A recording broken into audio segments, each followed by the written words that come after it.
1943, Guadalcanal, Solomon Islands. The engineering wisdom from Detroit's finest tractor experts could never have predicted what Army engineers were witnessing in the Pacific mud. American Seabees pushing coral and debris with Caterpillar dozers built using methods that contradicted everything modern machinery design said was necessary for reliability. Through the diesel smoke and grinding steel of the island construction sites, massive D7 tractors crawled forward at 1,050 revolutions per minute with durability that seemed impossible to peacetime engineers. No high-pressure hydraulics, no computer controls, no sealed systems requiring specialist technicians. Yet they operated month after month in conditions that would destroy sophisticated equipment. Back home, factory engineers were already planning the next generation: faster engines, pressure systems, electronic precision. The future of earth-moving would surely require more complexity, higher technology, better engineering. The Seabees were proving something completely different: simple gear trains, cable controls, low-stress engines built for soldier mechanics with basic tools. 80 years later, those same war-surplus dozers are still moving dirt while modern machines head for expensive rebuilds. The specifications arrived at Caterpillar's East Peoria works in early 1938 with the kind of bureaucratic precision that made engineers nervous. The United States Army wanted a heavy tractor that could move artillery, clear obstacles, and build airstrips anywhere American forces might land. More critically, the machine had to keep running when the nearest repair depot was 6,000 miles away and the closest hydraulic specialist was getting shot at. Louis Neumiller studied the requirements from his office overlooking the factory floor where the new D7 prototypes were taking shape. As Caterpillar's president, he understood that this contract could define his company for decades, but the engineering challenge seemed almost contradictory. The Army wanted power and reliability, yet demanded that any mechanic with basic tools could tear down the transmission in a muddy foxhole and have it running by dawn. The solution emerging from Caterpillar's design teams violated nearly every trend in modern machinery development. While competitors chased higher engine speeds and more sophisticated control systems, Caterpillar engineers were deliberately slowing everything down. The D7's D8-800 engine produced 92 horsepower at just 1,050 revolutions per minute, running with the lazy, deliberate rhythm of a machine built to outlast wars. Robert Letourneau watched the first production models roll through testing with the satisfaction of a man whose patents were about to change earth-moving forever. His bolt-on power control unit mounted behind the operator, driven directly off the tractor's transmission through a simple gear train. No hydraulic pumps, no pressure lines, just a wire rope drum that could lift a blade or pull a scraper with the reliability of a ship's winch. When Army engineers asked about implementing hydraulics for fingertip control, Letourneau's response was characteristically direct. "Show me the soldier who can rebuild a hydraulic valve under artillery fire." The transmission represented Caterpillar's most deliberate rejection of complexity. 5 forward gears, 1 reverse, all mechanical with dry clutches that a mechanic could inspect by lamplight. No torque converters, no automatic shifting, no sealed systems requiring special fluids or electronic diagnostics. The entire powertrain could be disassembled with standard wrenches, and every component was built with the kind of massive tolerances that allowed for field repairs with improvised tools. By 1941, as war contracts multiplied and production lines stretched around the clock, the wisdom of this approach was becoming clear in ways that surprised even Caterpillar's engineers. The first D7s shipped to Army depots came with something revolutionary: War Department Technical Manual 9-1773, a step-by-step guide for complete field rebuilds, clutch replacement, track work, engine overhauls, everything a maintenance crew needed to know to keep their dozers operational indefinitely. Sergeant First Class Mike O'Brien had memorized most of TM 9-1773 by the time his unit shipped out for the Pacific. As the senior mechanic for the 34th Engineer Battalion, he carried the manual in his kit alongside spare clutch linings and a set of track pins that had already saved 2 dozers on Guadalcanal. The doctrine was simple enough that he could teach it to farm boys who had never seen a diesel engine: tear it down, clean it, measure the wear, replace what's broken, reassemble with proper torque. The D7's massive castings and oversized bearings meant that even rough field repairs usually held. The cable system proved its worth in conditions that would have destroyed any hydraulic setup within days. Salt spray corroded everything metal, coral dust infiltrated every seal, and tropical heat expanded metal parts beyond their design tolerances. But wire rope could be spliced with tools from any ship, and the mechanical winch drum kept pulling loads even when individual cable strands started fraying. When a cable finally failed, replacement meant unreeling new wire and threading it through familiar pulleys, not hunting for seals and filters in supply chains that stretched across half the Pacific. Production numbers told the story of an industrial mobilization unlike anything in American history. Between 1938 and 1945, Caterpillar built 56,306 crawler tractors, including 20,503 D7s that would form the backbone of Allied construction efforts from North Africa to the Philippines. Each machine carried the same basic DNA: low-speed diesels, mechanical transmissions, and cable controls that prioritized repairability over sophistication. The East Coast procurement officers who had initially dismissed cable systems as obsolete technology were grudgingly revising their assessments by 1943. Reports from Pacific theater commanders consistently praised the D7's operational availability rates, often exceeding 80% even in forward areas where spare parts arrived by submarine and repairs happened under camouflage netting. The machines simply refused to quit working. What the procurement specialists had missed was the systemic thinking behind Caterpillar's design choices. Every component was selected not for peak performance, but for sustainable operation under the worst possible conditions. The D7's relatively modest power output meant lower internal stresses and longer component life. The mechanical transmission eliminated the hydraulic pumps and coolers that plagued more sophisticated machines. Most importantly, the entire machine was designed around a maintenance philosophy that assumed repairs would happen in the field with improvised tools by mechanics who learned their trade from a manual rather than a factory school. By war's end, this philosophy had created something unprecedented in industrial history: a generation of machines whose useful life would be measured not in years but in decades, kept running by mechanics who understood that the real engineering achievement was not making a machine that never broke, but making one that could always be fixed. The engineering magic that kept Caterpillar Dozers running through decades of abuse was not magic at all, but a systematic application of principles that most manufacturers had abandoned in their pursuit of higher performance numbers. Inside the D7's massive hood, the D8 800 diesel engine turned at just 1,050 revolutions per minute, producing its 92 horsepower with the steady rhythm of a machine designed for endurance rather than sprint speeds. The four-cylinder design was deliberately over-square, with bore and stroke dimensions that prioritized torque delivery over peak power, creating internal stresses so low that major overhauls could be postponed for thousands of operating hours. The starting system represented another triumph of practical engineering over theoretical efficiency. Rather than rely on electric starters that failed in mud and salt water, Caterpillar engineers mounted a small gasoline pony motor alongside the main diesel.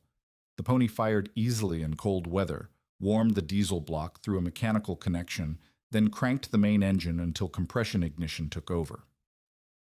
Mechanics loved the system because both engines were simple enough to rebuild with basic tools, and the pony motor eliminated the heavy batteries and complex electrical systems that plagued other machines in tropical conditions. Chief Petty Officer Walt Kowalski had rebuilt more D7 pony motors than he cared to count during his rotation with the Seabees on Saipan. Working by lamplight in a maintenance tent that reeked of diesel fuel and coral dust, he could swap spark plugs, clean carburetors, and adjust timing by feel alone. The gasoline engine was essentially a scaled-down version of the engines he had worked on in civilian auto shops, with magneto ignition that required no battery and fuel delivery, simple enough that contaminated gasoline could be filtered through cloth if necessary.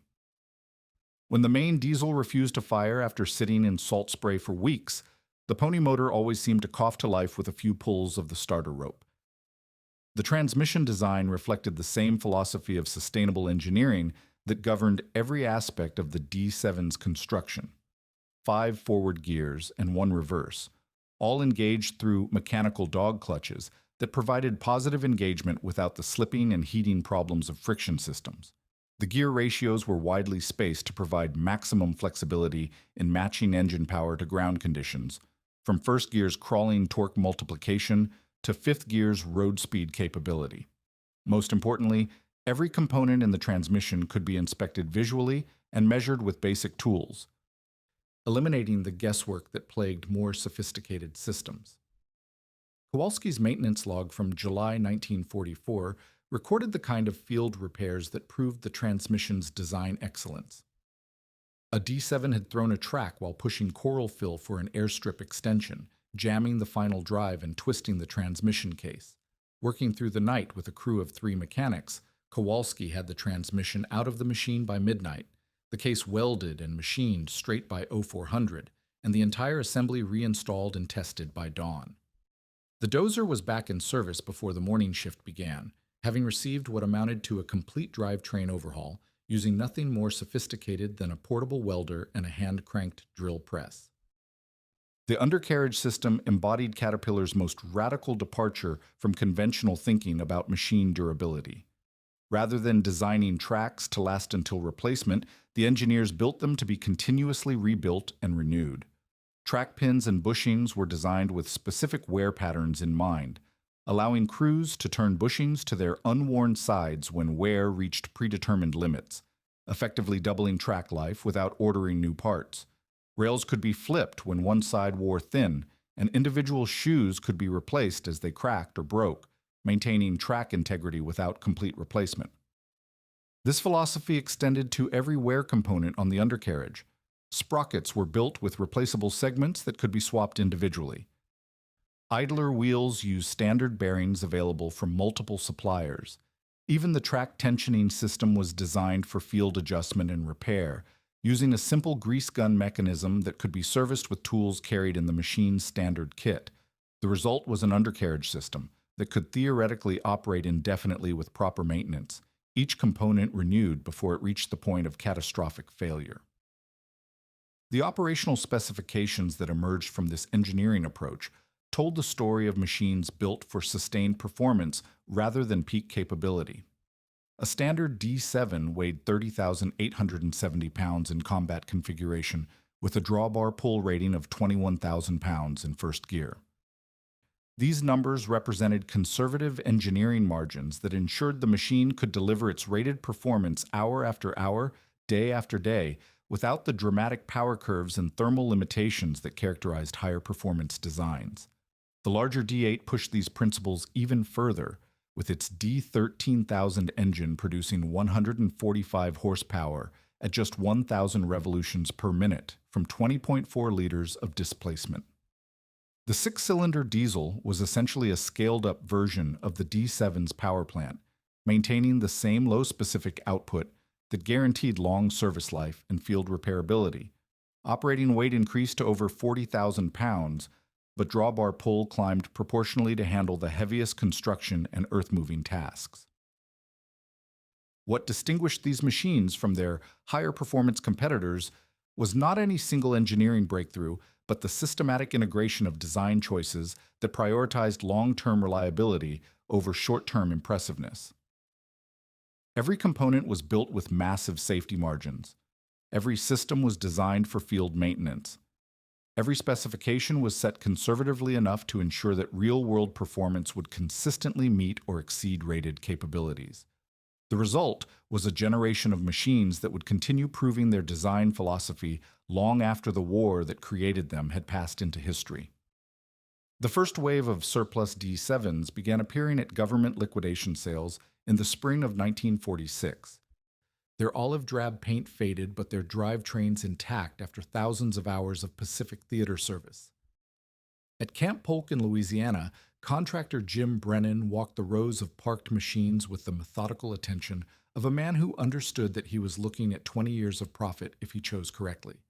The asking price was $800 per machine, roughly 1/10 of what a comparable new tractor would cost, but Brennan was not shopping for bargains. He was shopping for proven engineering. The D7 he finally selected bore the scars of its service history, indented fenders and paint, worn down to bare metal, but the engine fired immediately when the auctioneer demonstrated the starting procedure. The pony motor caught on the third pull, warmed the diesel block for 30 seconds, then cranked the main engine until it settled into the familiar 1,050 RPM idle that Brennan recognized from his own Army service. More importantly, the machine's maintenance log showed consistent preventive care throughout its military service, with regular oil changes, filter replacements, and the kind of systematic track work that indicated competent mechanics. Brennan's first job with the ex-Army Dozer was clearing hurricane damage from timber tracks in East Texas, work that would test every aspect of the machine's durability and repairability. The D7 spent 12-hour days pushing through tangled pine and oak, its cable-operated blade slicing through root systems and debris piles that would have challenged any earth-moving equipment. When the blade lift cable finally parted, after 6 months of continuous service, Brennan spliced in a replacement section using techniques he had learned in the Corps of Engineers, and the machine continued working without missing a shift. The parts and service network that emerged around surplus military equipment proved to be one of the war's most enduring industrial legacies. Caterpillar dealers who had supported military contracts seamlessly transitioned to serving civilian operators, maintaining stockpiles of transmission components, engine parts, and undercarriage elements that kept thousands of ex-Army machines operational. More importantly, the skills and knowledge developed during wartime production had created a generation of mechanics who understood these machines at a fundamental level. From the timing procedures for pony motor ignition to the precise techniques for turning track bushings to extend undercarriage life. By 1952, Brennan's original D7 had logged over 8,000 operating hours and received 2 major overhauls, each performed in his own maintenance shop using the same TM 9-1773 manual that Army mechanics had relied on during the war. The first overhaul at 4,000 hours had involved a complete engine rebuild, transmission service, an undercarriage renewal that cost less than $1,500 in parts and required 2 weeks of shop time. The second overhaul was even more extensive, including cylinder boring, crankshaft grinding, and complete clutch replacement. But the total cost remained well below what Brennan would have paid for 6 months of payments on a new machine. The transition from cable to hydraulic implement control began appearing in the late 1950s as aftermarket suppliers like LaPlante Choate offered bolt-on conversion kits that replaced cable systems with hydraulic cylinders and control valves. Brennan had watched these installations with the skepticism of a man who had learned to value simplicity, but competitive pressures eventually forced him to retrofit several machines with hydraulic blade controls to match the productivity of newer equipment. The conversions worked well enough, providing fingertip control that reduced operator fatigue and improved grading precision. But they also introduced new failure modes that required different maintenance skills and more expensive replacement parts. The engineering philosophy that had made these machines so durable remained fundamentally unchanged despite the hydraulic additions. The low RPM diesels continued to provide their characteristic blend of power and longevity. The mechanical transmissions still offered the kind of positive engagement that allowed precise control in difficult conditions, and the massive castings and oversized bearings continued to absorb the stresses of heavy construction work without failure. What changed was the maintenance equation, as hydraulic systems required regular fluid changes, seal replacements, and filter maintenance that added complexity to what had previously been straightforward mechanical service. By the middle 1970s, Caterpillar was introducing innovations like salt undercarriage systems that promised to extend track life through sealed and lubricated pins and bushings. The technology represented genuine advancement in reducing internal wear and maintenance requirements, but it also marked a philosophical shift away from the field serviceable approach that had made the original D7 so enduring. Salt tracks lasted longer between major services, but when they finally required attention, the work required specialized tools and procedures that few independent mechanics could master. Harold Kerner had operated the same surplus D7 for over 25 years when Caterpillar introduced their System 1 undercarriage technology in the early 1980s. His machine was still running the original mechanical transmission and cable blade controls, though he had added a hydraulic ripper that improved his productivity in breaking hardpan and rocky soil. The comparison between his old machine and the new equipment working nearby sites was becoming increasingly dramatic. A modern D7 could move significantly more material per hour, but Kerner's machine had logged over 15,000 hours with maintenance costs that averaged less than $12 per operating hour, including 2 complete overhauls and countless minor repairs. The contrast was becoming impossible to ignore. Kerner's D7 ran at 1,050 revolutions per minute and operated its cable blade through wire rope and mechanical winches that could be serviced with basic tools. The new D7s nearby ran at 2,200 RPM and controlled their blades through hydraulic systems operating at pressures exceeding 3,000 pounds per square inch. When Kerner's cable frayed, he spliced in a new section and continued working within an hour.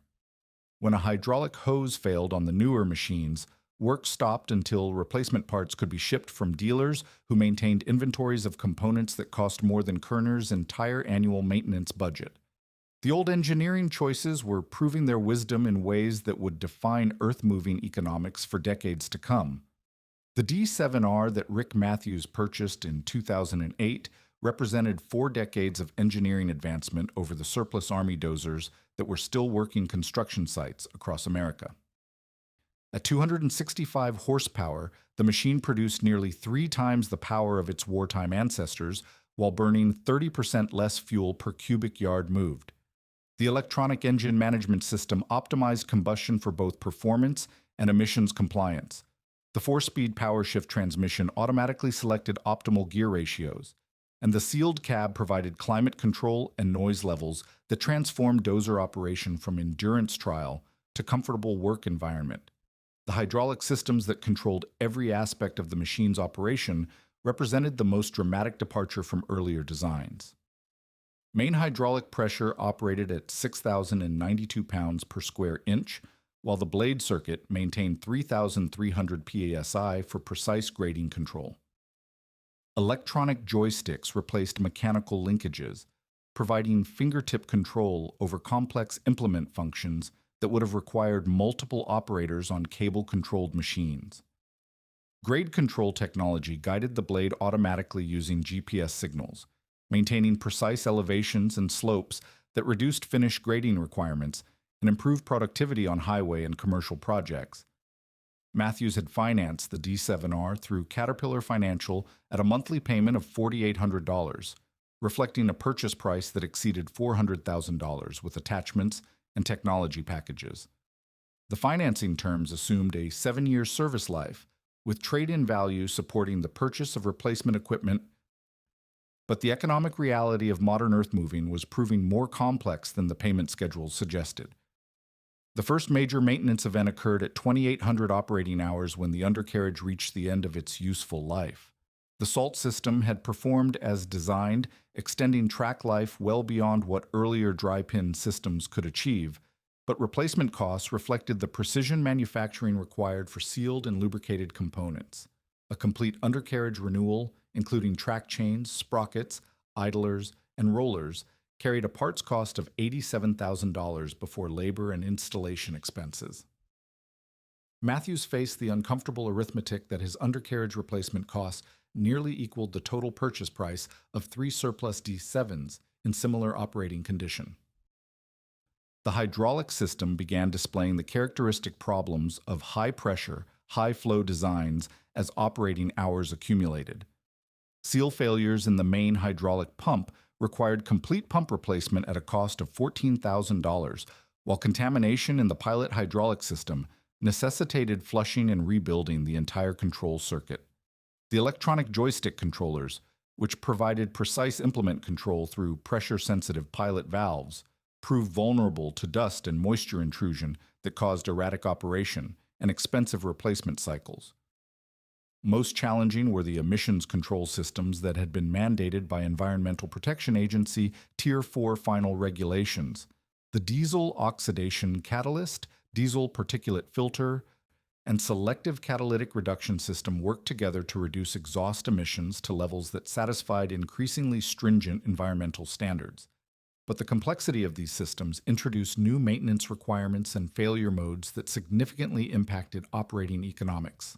The DPF system required periodic regeneration cycles that burned accumulated soot at temperatures exceeding 1,000 degrees Fahrenheit, a process that consumed additional fuel and created thermal stresses throughout the exhaust system.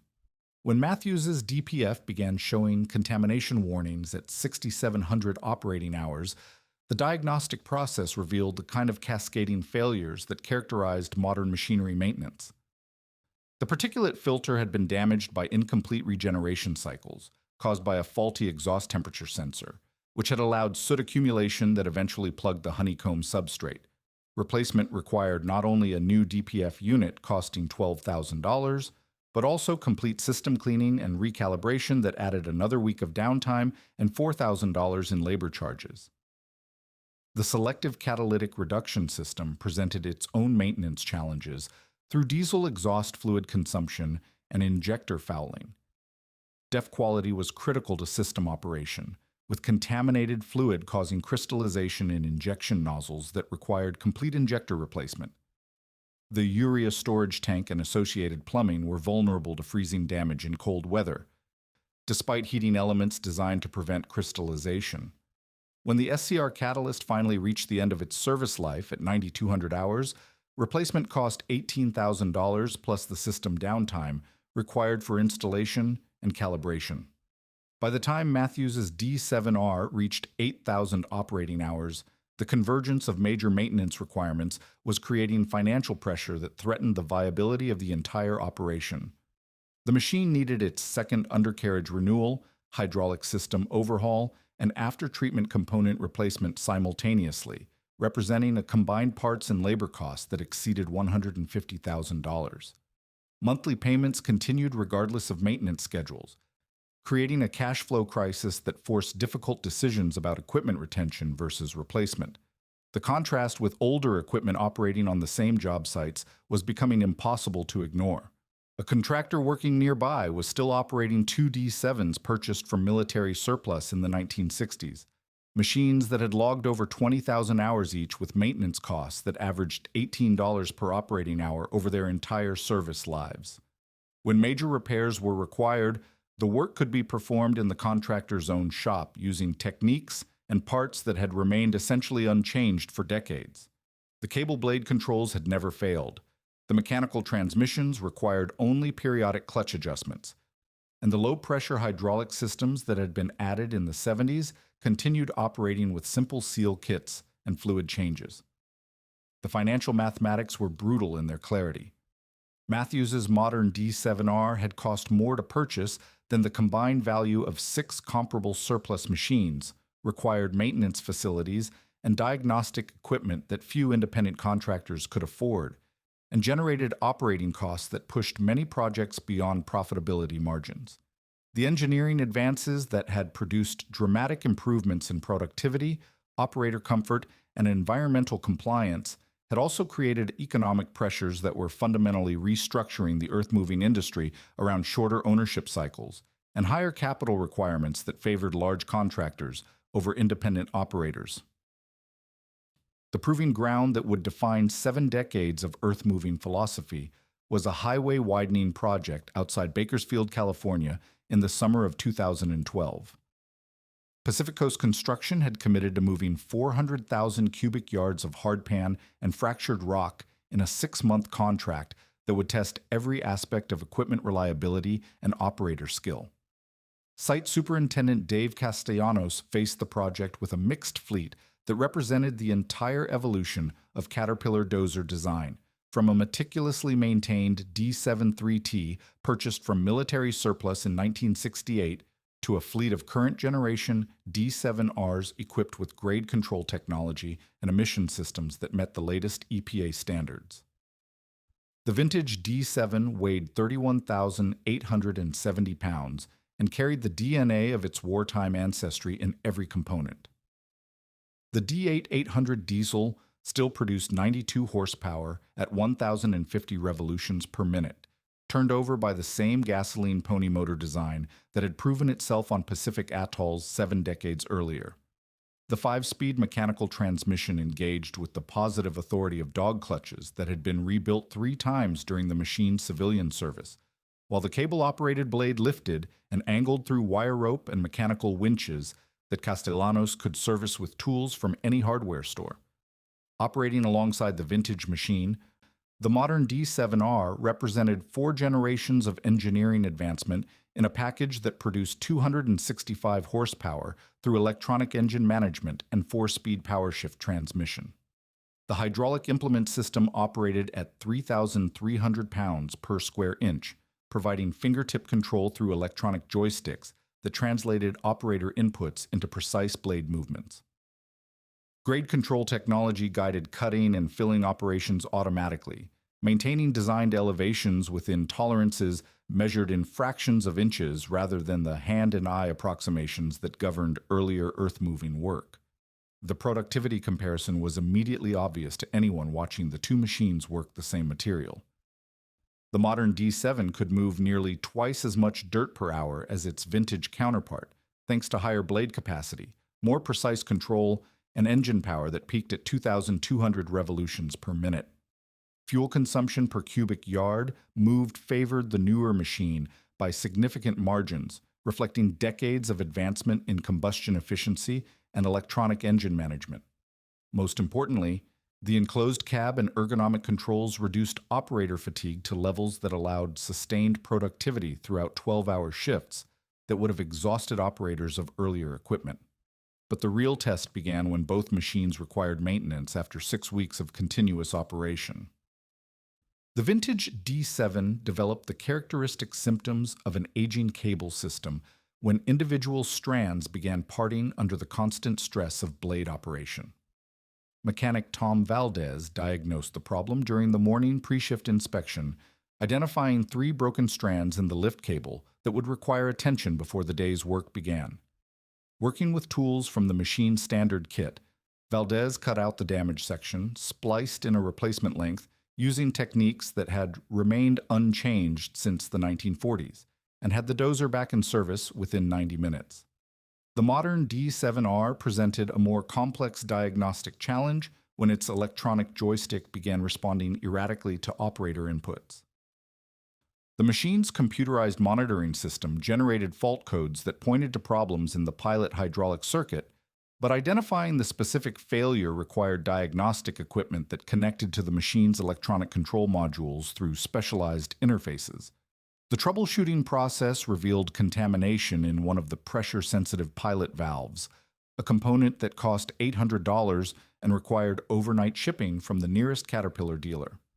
Installation required calibration procedures that only certified technicians could perform, resulting in 3 days of downtime that eliminated any productivity advantages the modern machine might have achieved. The undercarriage comparison proved equally revealing as operating hours accumulated throughout the project. The vintage D7's dry pin track system showed predictable wear patterns that Valdez could assess visually and measure with basic tools. When pin-to-bushing clearances reached the limits specified in the original TM 91773 manual, the crew performed the traditional bushing turn that effectively doubled remaining track life. The entire operation required 1 shift of downtime and consumed no parts beyond shop supplies and lubricants, extending undercarriage life by an additional 2,000 operating hours.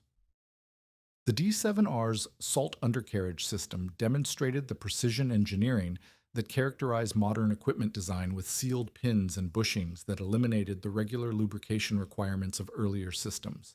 Track life exceeded the vintage machine's performance by significant margins. But when wear finally necessitated replacement, the costs reflected the manufacturing precision required for sealed components. A complete undercarriage renewal required parts expenditure that exceeded the entire remaining book value of the vintage machine, while installation demanded specialized tools and procedures that few independent contractors could manage in their own facilities. The emission systems that enabled the modern D7R to meet environmental regulations added another layer of complexity that had no equivalent in earlier designs. Diesel particulate filter regeneration cycles interrupted normal operation several times per shift, consuming additional fuel and generating heat signatures that required careful management to prevent system damage. When the DEF injection system began showing contamination warnings after 4 months of operation, The repair process involved complete system flushing, injector replacement, and recalibration procedures that required dealer service and 2 weeks of machine downtime. By project completion, the operational data supported conclusions that would have seemed impossible when the vintage D7 first entered service. The modern machine had moved more material per hour and consumed less fuel per cubic yard, validating decades of engineering advancement in power, control, and efficiency. But the vintage machine had achieved 97% availability throughout the contract duration, compared to 81% for its modern counterpart, while generating maintenance costs that averaged $14 per operating hour against $47 for the newer equipment.